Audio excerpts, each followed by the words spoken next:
Ada satu hal ini yang ketika gue udah lulus kuliah, gue baru nyadar. Dan ketika gue obrolin hal ini sama beberapa teman-teman gue, reaksi kami semua sama. Oh iya, benar juga ya.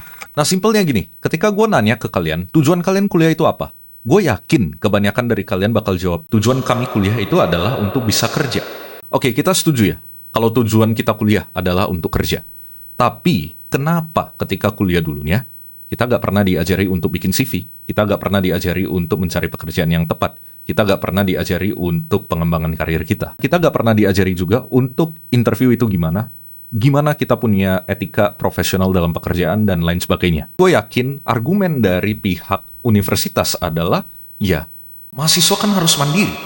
Kenapa kami harus suapin hal-hal seperti itu? Dan untuk urusan mencari pekerjaan itu adalah hal-hal praktis, bukan hal-hal yang harus diajarkan di dalam kelas perkuliahan yang bersifat akademis. Tapi gue mikir lagi sebagai mantan mahasiswa, oke, teori itu memang penting, tapi kita juga butuh bimbingan yang praktis. Dan gue yakin dari pihak universitas rata-rata juga pasti bilang, ya udah kalau emang kalian mau ilmu praktis soal cari kerja itu gimana, ya udah ikut webinar atau seminar atau workshop di luar sana aja. Ya iya, memang teori itu penting. Dan hal-hal yang diajarkan di perkuliahan itu memang bisa meningkatkan cara berpikir kita. Kita bisa lebih kritis.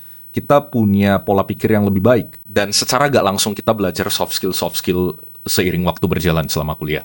Tapi gini, gue yakin kebanyakan orang yang mau kuliah agar bisa kerja, itu pasti butuhnya ilmu praktis. Dan orang-orang pada pasti mikir, gue udah kuliah, habisin waktu berapa tahun, gue udah keluar duit mahal-mahal, gue udah keluarin tenaga, gue udah makan hati sama banyak orang selama kuliah.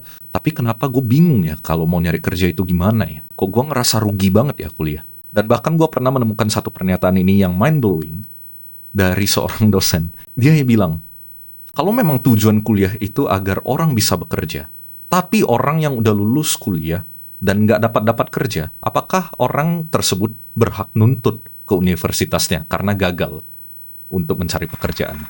Dan menurut gue, salah satu hal yang mengukur apakah universitas ini berhasil atau enggak adalah alumninya itu berapa persen yang nganggur. Alumninya itu berapa persen yang sekarang bekerja. Dan menurut gue pribadi, nggak ada salahnya kok kalau misalnya pengembangan karir itu diajarin di kelas perkuliahan, ya demi kebaikan calon-calon pekerja ini. Dan memang dalam satu sisi juga, ya kita gak bisa selamanya disuapin terus.